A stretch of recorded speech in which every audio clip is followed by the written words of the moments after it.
Welcome back to Interjections. Inter 5-0 winners await at Sassuolo. A derby against Juve awaits. We're going to break it all down for you. I'm your host, Andrew. It's an honor. It's a privilege. We've sifted through the thousands of comments on our YouTube page, the millions of tweets, and we heard your calls for a man of proper Italian heritage. You were fed up with me, and you wanted a man who knows the country, a man who speaks the language, and we've obliged. We have here today a special guest. Pumped to have him on, Antonio. Antonio, what's going on, man?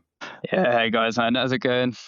Yeah, no, it's an honor for me to be on here. Proper Italian man, as you say. Been an Inter fan just as long as I can remember. I want to say happily. It's not been all happily. Yeah, no, excited to be here. Excited to chat. I love battering Sassuolo, so let's do it. And for the fans, how did you become an Inter fan? Oh yeah, well, this was a classic. My mum, massive Inter fan. My dad's a massive Napoli fan, and she just won the tug of war. Really, I've got this one like fixed image of her, like kind of threatening Filippo Inzaghi with one of her slippers after he scored an offside goal against us, and he was still celebrating. And I was like, oh yeah, obviously this is the team for me. Also, I think Napoli was in like Serie D or Serie C at the time, so I was like, yeah, they weren't even on the TV. But yeah, no, just this image of like this incandescent with rage Italian woman screaming at this man on the TV. I was like, okay, there's something happening here that I want to be a part of. See, this podcast is already a step up. You're properly pronouncing Serie C or whatever. Like we got this now. We are legit. We are Italian certified. All right. Well, you can admit it. You were terrified watching this match. I mean, when Canadian starlet Ismail Kone unleashes a curler that DeMarco somehow clears off the line with, I don't know, was that his back? Was that his shoulder? And then we just spend 15 minutes in a complete panic. Like we all thought we were in trouble. But for us to really, the story comes down to set pieces. And you all saw the graphic during the game. We have 12 corner kick goals in the league, or set piece goals in the league. The next closest opponent has 6. And this is such a reliable way for us to score goals. Basek might be the best on our team at getting up over the opponents and towering these headers into the back of the net. But really, like, so much of it's the delivery, and you've got DeMarco in the form of his life. He's having a season worthy of the league MVP. 3 assists yesterday, 11 on the season. He keeps finding ways to unlock defenses for us, and even when it feels like we're the inferior team in a match, even when it feels like we're playing from behind a little bit, he just has this ability to unlock opponents and give us that lead. So great win yesterday. I will say the game was completely changed when we're up 2-0 and the Sassuolo goal is ruled offside. Who knows how this thing goes if that goal is allowed to stand instead is offside and the floodgates open. So we don't quite repeat the 7-0 sins of our past, but we get the 5-0 satisfying win knowing we have a week off in front of us. What do you think of the match? How nervous were you after those first 15 minutes when we looked like we were in a complete panic? Do you know, I made some notes during the game just to kind of like remind me of what was going on, but half of them just say DeMarco equals the GOAT, question mark. Because I mean, seriously, what do we do without him? He's clearing it off the line, minute 1? And yeah, a hat trick of assists. He hits the crossbar and he's still like pumping up and down the wing at the 90th. He looks like a man possessed, and he looks like a different person, different player than he was last year. But no, those 15 minutes, I mean, every long ball, we were undone. They were cutting through us in like 2 to 3 passes. And I think at that point I was thinking, right, this midfield three that has kind of been like soldiering on without Hakan and now without Barella, they're done. I think they need a rest. There was no filter, especially for the first 5 minutes. Mickey was losing ball after ball after ball. And I'm not like a Mkhitaryan hater by any means, but the man is struggling recently. And just, yeah, I mean, the pace that they were playing at was cutting through us. Loriente was doing whatever he liked up against Luis Enrique. And I wrote down here, like, when we scored, it's so undeserved. But, this felt like the game that I complain every week about, that Napoli and Milan win. And, for once, it happened to us. Sassuolo messed it up. And we were clinical for like maybe the second or third time this season. It's funny. I was talking to someone and we were talking about like undeserved victories. Like when was the last time Inter popped a team when we had less XG? And it never happens. Like all our wins are always like these blowouts, seemingly these blowouts where we could have scored more, but like so rarely does like the other team outplay us and we win the game. And honestly, like if you look back on this at the end of the stats, they're flattering to us. They're flattering to us, and that it looks like Sassuolo didn't put up a fight when if you actually watch the game, like we were on the ropes there for a little bit, and this thing could have got ugly early if we went down a goal. You had, what was it, the Berardi chop kick that accidentally led to a goal. You're like, of course we're going to concede a stupid goal like this that wasn't even basically a failed bicycle kick. So so typical in so many ways. But I mean, I want to touch on what you said about DeMarco and his fitness and the 90 minutes because we're so beat up at wingback right now. Carlos Augusto has been out hurt. Dumfries might be dead for all we know at this point. Haven't seen the guy in months. Like we've really had to weather a storm here with Luis Enrique and DeMarco, and they're both playing well. I mean, Luis Enrique picks up his first goal for the team yesterday. Any thoughts on his performance? And I don't know, like, what's your confidence level now that he has rattled off what has been like 14 starts in a row? I think I'm a Luis Enrique defender. Like I don't think he's anything special. I think the attributes are maybe there to develop into something serviceable for the team. But I think he's quite easily scapegoated a lot of the times. I think he's never been above like a 6.5 out of 10, but I don't think he's ever dropped like a 3 out of 10 stinker. I wish he'd cross more because the technical ability is there. Um, but in games like today, when the options to cross into are Lautaro, who's sometimes not in the box because he's been roaming around, and Thuram, who up until like Sassuolo has been in a fairly dire bit of goal scoring form. I kind of understand like just putting it back and playing it to Sucic or Barella or whoever he's got next to him. Um, to be honest, I'm just grateful that he's fit and still being able to play and is not, a nightmare defensively. Although I do think he did struggle against Loriente yesterday. Yeah, I think he's doing his job, and that's all we can ask of him when he's the only one playing in that position at this point. You made a good point on the midfield, and as I was watching the first 15 minutes where we looked awful, my initial thoughts were 100%. We are never going to win a game with this midfield combination of Mkhitaryan, Zielinski, Sucic. You had Mkhitaryan flying in and making full body tackles.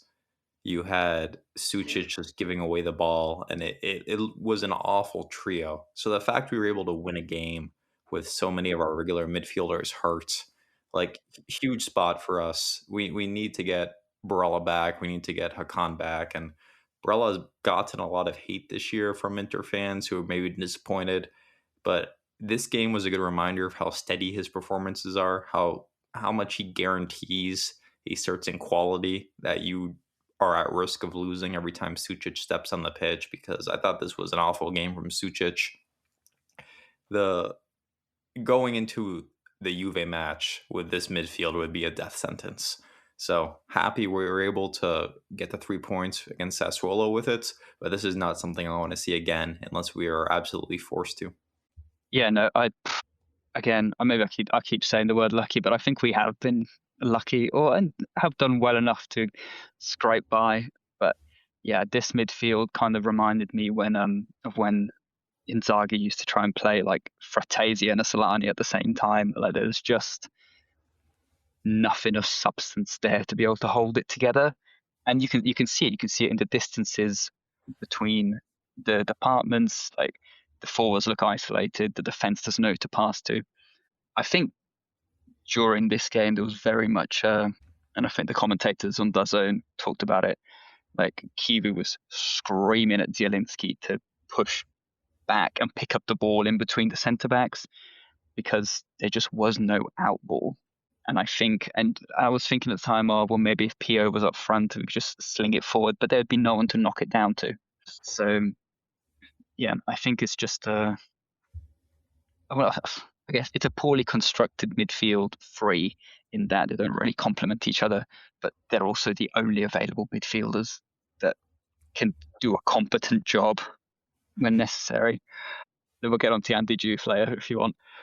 I never want to talk about Andy Doof.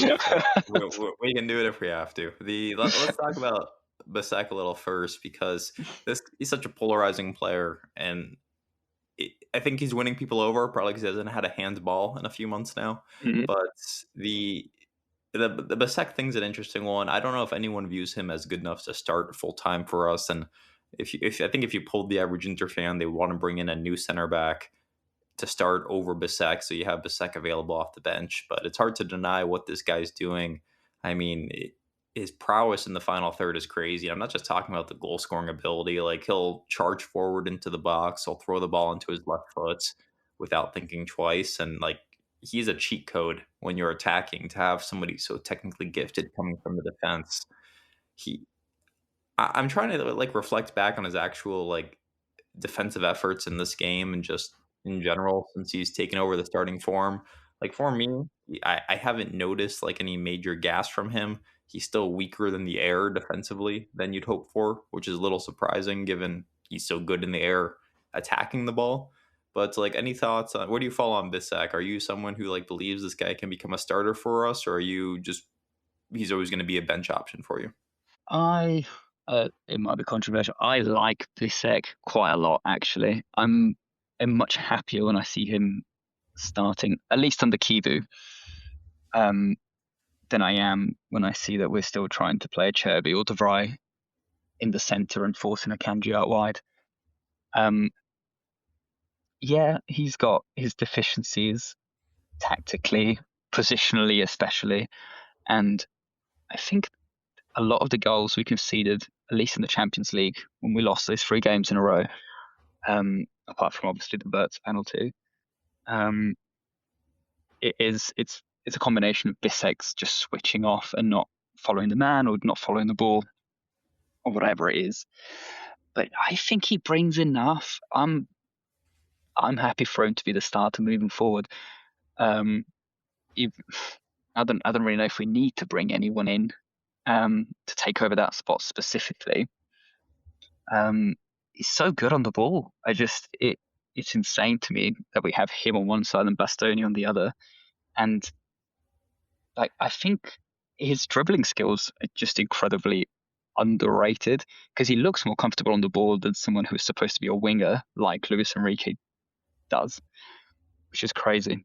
I really liked against Sassuolo. He had one moment where he just towered over Pinamonti and put it out into touch, which was the first time I kind of viewed him as like, he can be a proper defender when he needs to be. Does So it yeah, count though against Pinamonti? worst players have scored against us, you know. That is also true. Yeah, so I like Bissek. I think it'd be silly to get rid. Also, because I think there's still plenty of room to grow. You know, he's a centre back. He's what 24, 25. These guys don't peak until they're in their 30s. And if you're, Francesco Acerbi, you're not peaking till you're 35, apparently. Yeah, I don't know. I'm a big fan. I'll have him around. Then again, if somebody comes in and offers 50, 60, I mean, I wouldn't say no, and I'm sure the club won't say no. So Yeah, my new approach on life is like, sure, you can sell these guys, but we're not going to reinvest the money. So what's the point? So just hold on to the talented players when you can, and as long as he's not asking to leave, let's keep trying to develop him. The we'll talk about the Juve game in a few. I will say, if we roll out a Cherby for that game, I will be livid because it is clear to us that like this needs to be the back line we start, especially when you're playing a pacier attack. Like we can't mess around. Like you saw how it went against Arsenal. We can't mess around with like the old tried and true Cherby, except in very limited Serie A spots. Like he can play when we play, a dying Bologna team. He can't be starting against like elite competition. No, no, I totally agree. I think specifically for the Arsenal game, it's just, I mean, it's going back a while now, but I do think Kivu maybe got a bit 4D chest by Arteta there because I think everyone was expecting the Gyökeres start. And then when Gabriel Jesus got the nod, I think, yeah, absolute nightmare for a Cherby. And I love a Cherby. I think, proper old school defender, monumental for 2 seasons, but the body's given up. I think starting against the Lecces of the world and let Akanji take over. I guess we'd be remiss if we did not mention Lautaro with his milestone goal. What is it? Is it third all time, fourth all time in terms of goal scorers in inter club history, which is a little hard to believe when you think back. There's so much history here. I don't know if anyone's willing to call Lautaro one of the best forwards of all time, but any thoughts on Lautaro's milestone? I think I'm finally at peace with Lautaro and who he is and what he does. Uh, I think it's great that he stuck around. I think he's actually a pretty decent captain, at least leading by example on the pitch. Um, and you know what? Maybe he only, well, maybe he very rarely scores against the big teams, but man, someone's got to score against the 8th to 20th positions, and he's done it 177 times or however many it is. Um, I like him. I get infuriated with him, but what? You get rid of Lautaro, who do you get? Exactly. So You unleash the PO. sure, yeah. I don't. I love Pio. I might be the biggest Pio glazer on the planet, but I don't think he's netting you 2025 yet. Uh, Um, yeah, no. I, I That's enjoy I enjoy having the Lautaro conversation because my dad, when he was growing up, his favorite striker was Altobelli, like from the '80s, and I asked him to compare the two, and he just kind of laughed at me. no. My mum does the same. I'm like, Lautaro played really well, and she goes, yeah, but we used to have Ronaldo up front. I'm like, yeah, I know. It's not the same. Uh, it was nice to see Taram score yesterday, though. You said it earlier. He hasn't really. He looks like he's about to die pretty much every time he steps on the pitch. So whenever he scores, it's nice to see him claw his way back into form. He's going to be starting against Juve against his brother, and we'll get to deal with that circus with Hmm. his father in attendance. But you need the guy in shape. He has a week off now, and hopefully this is the start of a good run of form for him.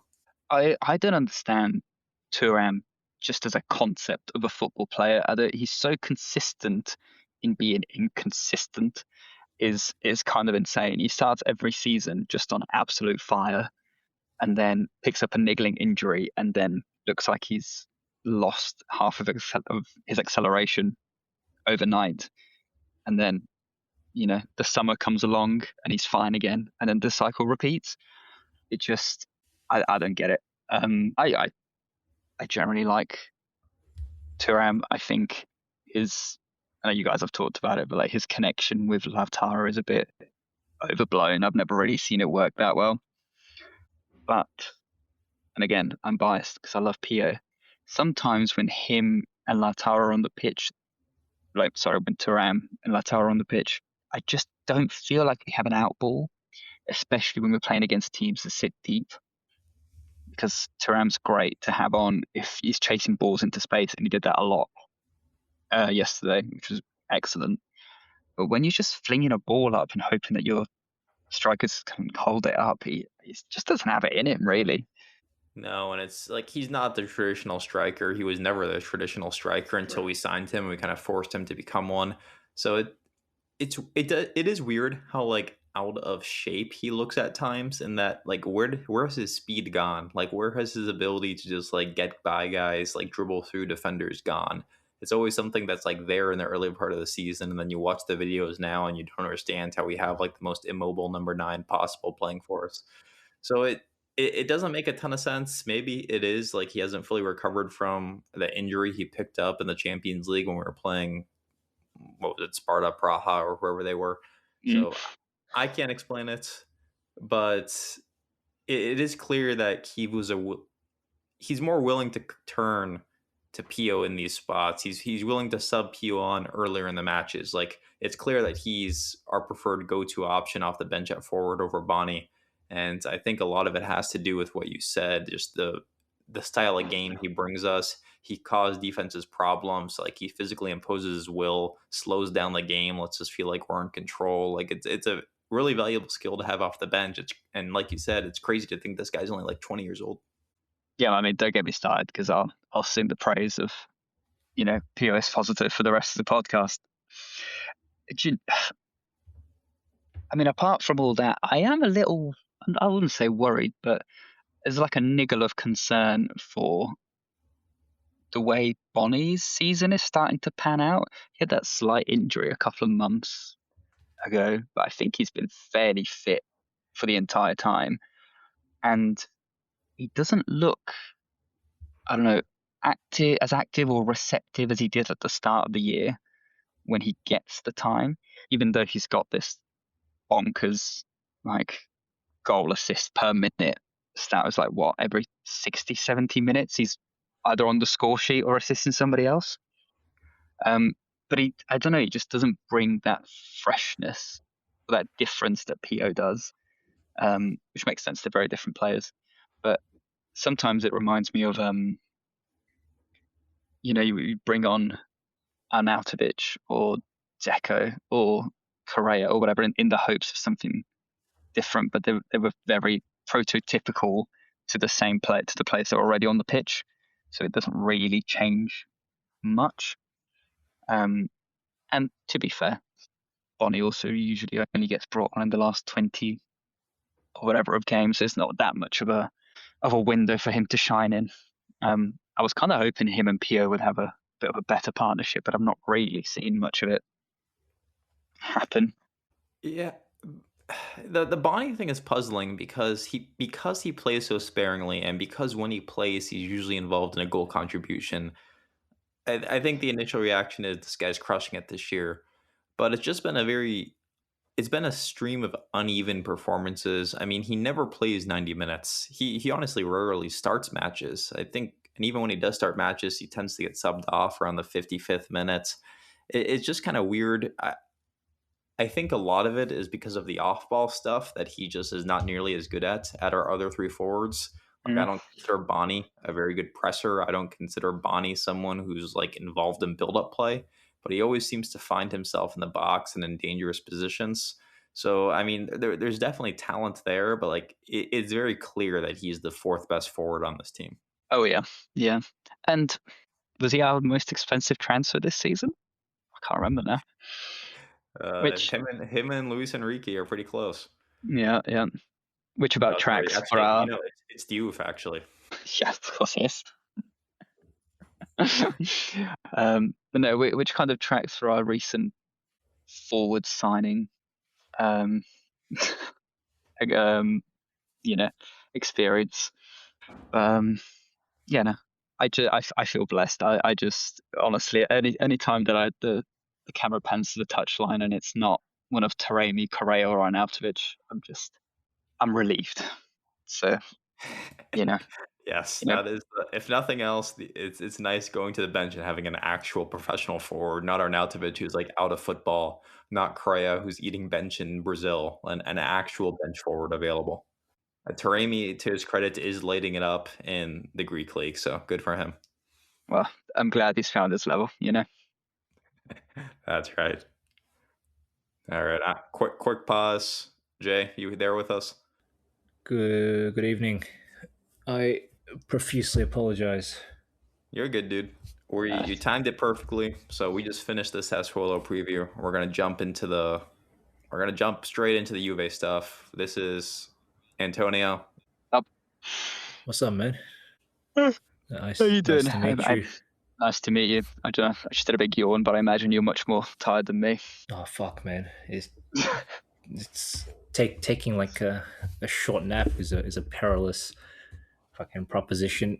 After when you're doing this European football watching Australian lifestyle into the 30s. I don't know how I'm gonna keep this shit up. You know what I mean? Like into my 40s and so on.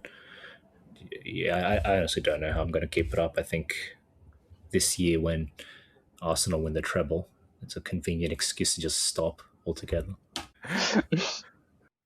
All right, let's transition over to previewing the Juve match. Oh God, how I hate this fixture! I hate this fixture so much. So watch the Juve game yesterday. They go down 2-0 to Lazio, and of course they find a way back. They finish with a 2-2 tie, so we still pick up 2 points on them. This will be, of course, our first time playing Juve with Spalletti at the helm. We got to enjoy the two-door experience last time out. So it is a new look Juve side. I don't think anyone they signed in their Mercato is different enough to make an impact versus us. This feels like we know what the story is with this team, which is can we somehow slow down the Turkish Messi Yildiz, who turns into like the best player in the world every time he steps on the pitch against us. So I'm really interested to see this game because every time we play Juve lately, these games are just straight up nuts. Neither team can stop the other. There's complete imbalance in the play, and we struggle. I mean, you all know Lautaro's goal scoring record against these guys. It's abysmal. It's been years since he scored against them. Thuram tends to show up in these spots. I hate this fixture so much. I just can't. If there's really one takeaway here, it's how much I hate playing Juve. Even when you're at home, you still feel like it's an impossible task. Even when everything's in your favor, you're top of the table, they're barely fighting for Champions League spots. Like there is no reason why we shouldn't be confident going into this game, other than the fact it's Juve. So I'm I'm somewhere torn between what should be confidence because I know we're the better side and just complete dismay knowing that we'll probably find a way to screw this up. Where are you falling on this, Jay? Yeah. Thanks for having me, guys. I apologize for my late joining. Look, this is like the footballing equivalent of cancer. Playing these guys is just insufferable in every way, shape, and form. I think you said it perfectly, and it's too. What's the opposite of giving someone credit? It's because of our own shitheadedness that even to this day, we still have such a mental hang up against these guys. I always compare this fixture to like young successful guy grew up from a dangerous and disadvantageous abusive household, overcame the odds to become a successful young man who turns into a quivering bitch every time his drunken dad, whenever he runs into his parents for the holidays, right? That's what this game does. It brings back some childhood trauma for the club as an institution. So we always just whatever level we're playing at, take that and minus 500, and whatever dog shit level Juve's at, triple it and plus another 500 for them, and then it kind of evens out. And that reflects the record of our two teams against each other in this fixture. You mentioned Juve's Mercato and not having signed anyone in particular that was particularly groundbreaking. I think there's a bit of an irony to that because we just had such a hard time, despite the 5-0 scoreline, we had such a hard time containing one Armand Loriente from Sassuolo, and yet it's another Sassuolo nightmare in Jeremy Boga, who delivered the assist, if I'm not mistaken, for Kalulu's 96th minute equaliser, and who may cause difficulties for us on the wings in this fixture. I missed the Sassuolo breakdown, but for me, I think Luis Enrique is going to be key here. Despite his undeniably positive performance against Sassuolo, and despite the great goal that he managed to cap off the evening with, I still feel like the goal itself was like a somewhat isolated incident in the greater scheme of the game. It's not like it came after a sustained 90 minutes of heavy involvement of high quality deliverables, to use some corporate speak. It just kind of came out of nothing, right? If you subtract the goal from his performance yesterday, how many shots did he have? How many crosses did he have? 0 for both, Having said that, I don't want to slate the guy for what is undeniably a positive step forward. So the way I'm looking at it is like, how many steps does one need to take from being kind of mediocre to being overall positive? How many leaps forward does one need to make? Is it 4? Is it 5? Is it 10? I don't know. It really doesn't have an exact law to it, but there's no denying that he is taking small steps forward towards becoming a positive and improving contributor. At the same time, like, we want the rate of this improvement to increase as well, because we don't want him to like keep getting closer and closer and closer to becoming like a great player, or at least a good player, without ever kind of crossing a certain threshold. He does need to kind of at some point exceed like a certain threshold, and I am, despite my cynicism, becoming slowly more and more, I don't want to say convinced, hopeful that he will cross some sort of threshold. But hopefully the game against Sassuolo is a bit of a turning point or a watershed moment for him, because he's going to be needed to perform at the top of his game to stop the likes of Yildiz and potentially Boga as well, and at the same time create an outlet for us, because there's no doubt Juve is going to have more than one eye on DiMarco after that performance and after his general form this season. He's, if I'm not mistaken, the highest chance creator in the entire league, which is crazy coming from a fullback, or wing back. So yeah, make no mistake, they're going to have special arrangements for DiMarco, and it's imperative that we have, at least we try to take advantage of that, tilted focus with someone on the right who's able to take advantage of that space. Antonio, I'm going to make you be the optimist here. Give me a football reason why we're beating Juve. I don't know how to do that job. This is like the only pair of fixtures that I'm happy to miss every year. Okay, why are we going to beat Juve? I actually think we might have an easier time in this fixture than the reverse, just because, we're at home anyway, but Spalletti, I think anyway, won't sit back, won't give us the ball, won't make us play all the football, and we do generally much better in those kinds of games. I'll feel 200 times better if I see Barella back in the lineup for this, because we spoke about it, but we're not getting through this game with the midfield we saw yesterday. I think they'll probably struggle to contain us if we're playing like I know we can. It's not a particularly strong defensive side. I think most of their midfielders like to bomb forward. I think Yildiz, as just an incredible footballer as he isn't a defensive presence. I don't know how much he presses. I don't have the stats, but ideally Zielinski will be left somewhat alone to be able to build something up from the back. But I'll be honest, guys, I think we're going to struggle. We struggle anyway, even when we're completely dominating, like Jay said. We can't beat these guys. You fit in so well here. No, I know. It's just the worst. I also can't stand this fixture.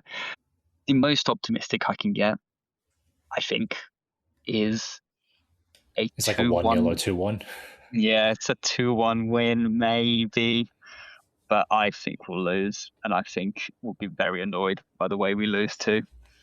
Yeah, it's not about anything other than big game mentality here. Yeah, I've been saying this forever. We are hands down and still the best footballing side in this league. You can see that from the stats in terms of chances created, in terms of goals scored, in terms of attacking plays and attacking movements. You can see it with the eye test. You know, the eyes don't lie, and there's no question that we just play the most quote unquote entertaining. Don't want to get into dangerous, entitled Barcelona territory here, but or Como territory, Mr. Fabregas, but there's no question we play the best football in Italy, hands down. If not, top 5 in the entire continent, which by default, I guess, puts us top 5 in the world because like. But let's be real. Look, like it's not like anyone in fucking Asia or Africa or Oceania is playing anyone near anyone in Europe. Anyway, I digress. So, having said that, it all turns to shit. It's all pointless if you can't kind of uphold some comparable standard of quality against better opponents. I always say this, but if you can't, then you're nothing but a flat track bully. And I hate saying like that's okay, or I really don't want to like give any leniency towards that, but it might be enough to still win you a title, right? But you'll always be that like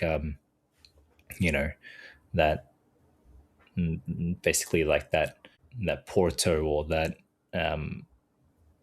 Ajax / Feyenoord level in that case, where you kind of smash your domestic league and then struggle in European competition, if that's going to be the case. So yeah, we need to take a step upwards mentality wise, and I don't know, because all I've seen this season is us do the exact opposite. Every single test we've had, we've fallen short, and it's like a clear choking. You can see it every single time these guys step on the pitch against a big side. The only kind of counterpoint to that is Dortmund, maybe the most recent example. We looked fairly acceptable, for lack of a better word, on the pitch. How about the Napoli draw? We can't. This is the classic. We were talking about this last week. We just can't lose this game. As long as you draw, you're fine. Yeah, that is true. But at the same time, we still want to keep some cushion ahead of us, because it's not really like a sustainable kind of approach to just lose or draw all the 6 pointers and just hope that we maintain a 100% win rate against everyone else. You know what I'm saying? Like at some point we probably will lose to like a Como or to a Udinese or or Bologna type team. We're probably going to drop points at some stage to a Lecce or whoever, right? It's just a statistical guarantee. And so we do need to be able to win some of these 6-pointers. So I don't know. I'm not sure I agree with just don't lose. Like, yeah, it makes sense, but you get why I want more. You get why I'm uneasy with just drawing. Yeah, and if I can sell some hope, I guess the one difference we're going to see in this game, I'm praying to God Barella starts. If we start Sucic, we have no chance. But the one difference I'm expecting to see in this game versus the return leg or reverse fixture is Acerbi won't be starting. It's going to be Basek, and I understand putting defensive hopes on Basek is a risk, as we were talking about earlier. But it's like we've struggled so much with Juve's pace. Yildiz, Conceição, Cambiasso, like these guys just tear through our back line. Maybe having some more recovery speed will mean we don't concede 4 goals to these guys. Maybe having some recovery speed means we'll be able to like take an attack that is truly not very potent and limit the amounts they're given, like just straight up runs at Summer. Because this Juve attack isn't lethal. Like Jonathan David's not an elite finisher. I don't even know who else they can start at striker besides your former Sassuolo player. Like they have limited options. It's always their wingers who are killing us. So maybe having Bisek out wide will help with some of that pace. Did you guys talk about how during the match yesterday there was like this period of time when Sassuolo seemed to just slice through us at will? Yeah, Antonio gave us a good rundown of it.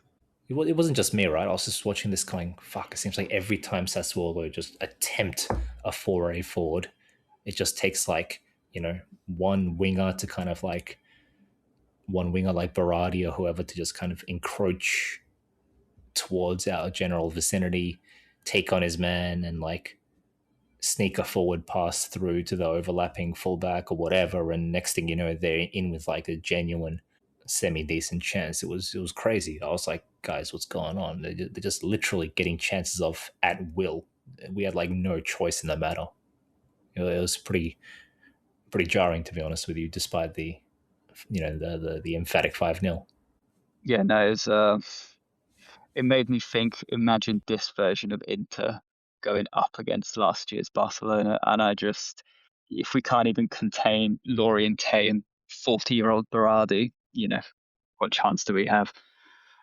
But I imagine we won't play so haphazardly against Juventus this week. One would hope, anyway. Did you guys notice also just basically how the game died as soon as Zielinski came off?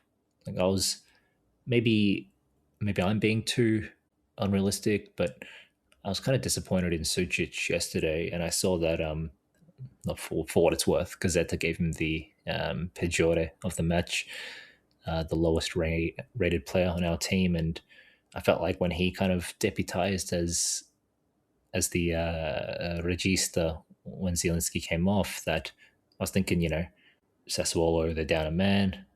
It's like 3-0, 4-0 at this point. We're kind of camped outside their box.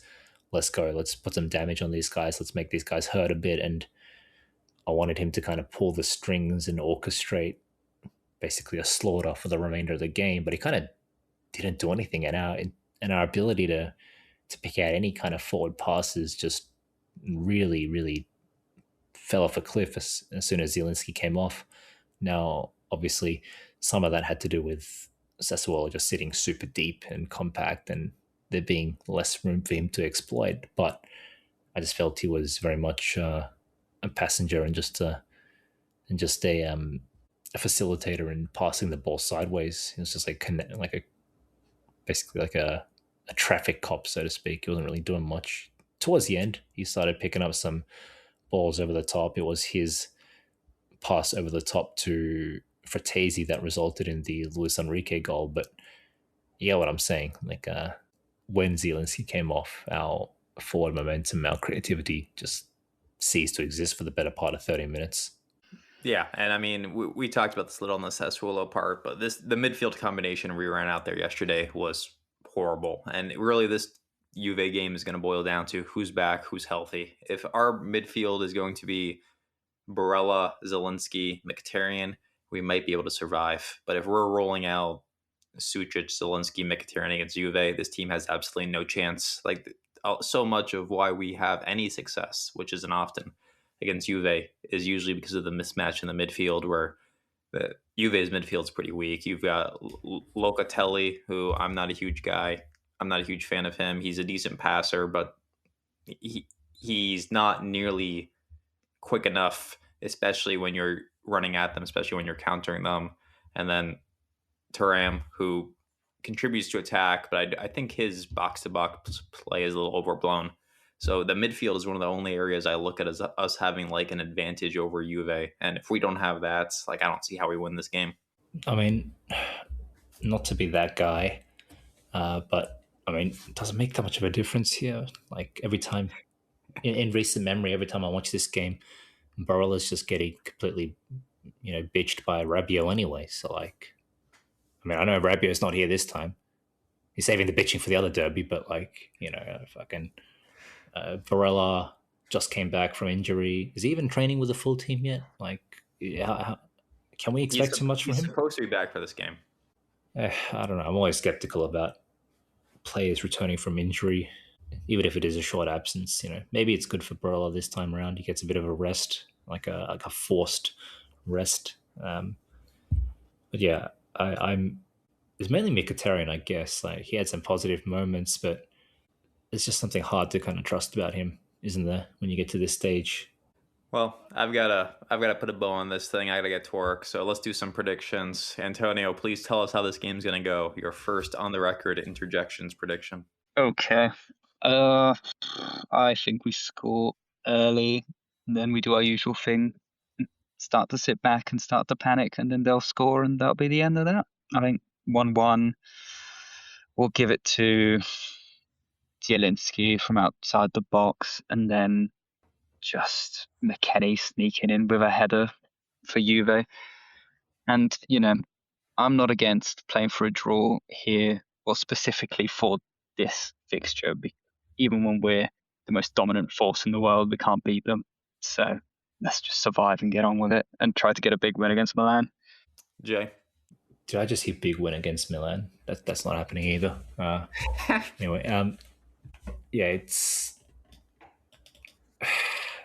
I hate predicting this game, and then despite all the negativity that I'm unfairly accused of by dozens of interjections, listeners. That's right, by a handful of valued listeners and audience members. I still remain hopeful that at some point this team can show me something more than what they have shown me, that this team can finally take that step up, even if it takes them, 10, 20, 1,000 attempts, right? That's always what you want from your retarded son, to finally, to take that next step, right? But it's the hope that kills you, So I'm going to put it all on the line, and I'm going to say that we finally do it this time, and we manage a heroic 0-0 victory against Juventus with Lautaro missing a penalty. No, I'm joking. All jokes aside, I'm actually going to say we win 2-1. It's going to be like a despicable game, but I think we finally managed to scrounge together some little bits and pieces of carpet fluff and momentum and big game mentality to get this one over the line somehow, because I maintain that this Juve is shit. I don't care if they've got like 80% win rate and clean sheet rate since Spalletti took over or whatever. They're still shit. You can see it when they play. This team is not a good team. You've got the likes of fucking Coop Miners. Why is Coop Miners playing centre back? What the hell is going on? This guy was like one of the midfielders of the league a few years ago, and since then he's been like, I don't know, he's not been playing well, but they've used him everywhere, and now he's like kind of resettled as like a centre back. Like, get the fuck out of here, seriously. When you watch them play, it's all about the individual spark that players like Yildiz and Conceição can create, and not to discount the threat that they pose because of that individual reliance, but that's what it is. If we show up mentally and we can lock down some of these individual battles, then honestly, like I said, there's no contest in terms of who's the better footballing side. So I'm going to lay it all on the line. Maybe I'll regret it, but I think we'll take a 2-1. We have not spent enough time talking about Spalletti and his lack of prowess in big games. I've seen Spalletti choke too many times in my life. I've seen Spalletti choke in this fixture. So I'm going to tell you what's going to happen. The problem with picking a Juve game is there's so many people who I think are going to score against us. So what's going to happen is McKennie's going to score a filthy goal off a corner. We're going to go down 1-0. Lautaro's going to respond. He's going to get his big game goal, and it'll be 1-1. Followed by some absolute nonsense where Yildiz runs through our entire defense and scores a curler that tips off Sommer's face into the nets. We go down 2-1. What happens next is Spalletti subs off Yildiz. He puts on Lloyd Kelly. Kalulu gets sent off, and we storm back and win 3-2, courtesy of a PO brace. And that will be the full circle moment I need to leave this world a happy man. Is this the same Lloyd Kelly that scored against us last time? We're not talking about that. Anyone up for a hot tip before we before we wrap up here? Of course, please give me a delicious Jay's hot betting tip. So I'm going for. It's actually going to be a week after. I don't know why, but there's like a kind of 1 week gap between our weekend fixtures and the Premier League. But in the Premier League, you have the I think it's a North London derby, or is it I don't know how many teams are in London, but you've got Tottenham versus Arsenal, and anyone hoping that Tottenham might finally, pull together some semblance of pride to deny their hated rivals, or at least slow down their hated arch nemesis march to the Premier League title. You are in for a rude awakening. Arsenal are going to destroy Tottenham. I'm talking like a 4-5-6-0 type dismantling. And this is the death spiral that will send Tottenham down to the Championship where they belong. Despite this, they'll probably knock us out of the Champions League. But I genuinely think Tottenham are in a real relegation battle here. I spent some time the other day going through like the Premier League run-ins. I genuinely think they could go down. I feel like they have a really difficult run-in. They've got a lot of 6 points and a lot of 6-pointers against fellow relegation shitters. They finished something like 17th last season, despite winning the Europa League, which is just what does that say about the rest of Europe compared to the Premier League? Unfortunately, but yeah, this is a season where they finally go down, and life is sweet as an Arsenal fan. Which this podcast apparently is. I'm not an Arsenal fan. I'm just a Arsenal I told you so ist. All right. Well, we're gonna wrap there as Arsenal's hot betting tips concludes. Antonio, thanks for sparing us some of your time. It was a blast having you on. Thanks so much for having me, guys. It's lovely. Jay, I will let you do the honor in your best Russian accent. No Sino-Russian Finnish accents here, right? Let's just finally step up. Let's pull our heads out of the asses. Let's get this done. 2-1. As always, we are proud, upstanding Inter Milan supporters, Inter Milan supporters, as you guys would say. So this is our time. This is our time, just as it is Arsenal's. Let's do this. All right, let's get this done. Let's beat Juventus for once. We'll catch you all next week.